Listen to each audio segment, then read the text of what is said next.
2012లో ఒక సుప్రసిద్ధ భారత ప్రచురణ సంస్థ ద్వారా ప్రచురించాడు. అంటే 2012కి రజాకార్లతో పోరాడిన తరం లేదు, రజాకార్లతో యుద్ధం చేసిన వాళ్ళు లేరు. అల్వాల్ దేవేంద్ర రెడ్డి గారికి అల్వాల్ బాలరెడ్డి గారు చేసిన పని గురించి తెలియని పరిస్థితి వచ్చింది.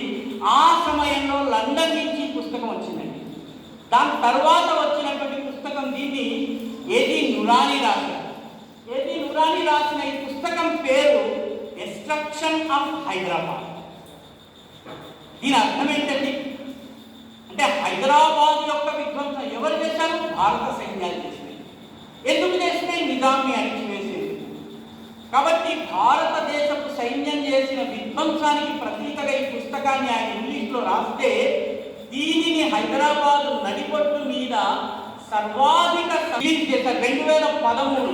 ఆ తరువాత నుంచి ప్రతి సంవత్సరము మీరు ఆపరేషన్ పోలో అని ఇంటర్నెట్లో కొట్టినట్లయితే మీకు ముస్లింల పైన అత్యాచారాలు జరిగాయన్న కథనం వస్తుంది, కానీ కథ రాదు. ఇదంతా నేను ఎందుకు చెప్తున్నానంటే 2012-13 నుంచి ఈ జాతి రజాకారులతో పోరాడిన వాళ్ళందరూ వెళ్ళిపోయిన తరువాత ఆ జ్ఞాపకాలు పూర్తిగా నశించినటువంటి పుస్తకాలు వస్తున్నాయి. లాయక్ అలీ చిట్టచివరి ప్రధానమంత్రి హషీం రజ్వీ యొక్క అనుచరుడు. అతనికి పాకిస్తాన్ మొదటి ఆర్థిక మంత్రి అయినటువంటి గులాం మహమ్మద్ అత్యంత సన్నిహితుడు.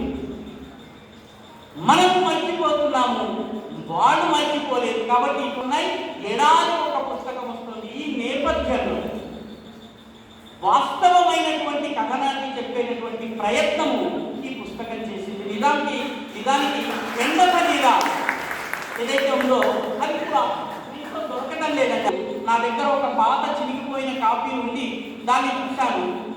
ఆ తరువాత ఇప్పుడు తెలుగు అనువాదం వచ్చింది. ఎప్పుడు వచ్చిందండి? 2025లో వచ్చింది. ప్రత్యర్థి ప్రయత్నాలు ఎప్పటి నుంచి ప్రారంభమయ్యాయండి? 2012 నుంచి ప్రారంభమయ్యాయి. అంటే 12 సంవత్సరాల తరువాత మన వంతు కథనాన్ని చెప్పే ఒక పుస్తకం వచ్చింది.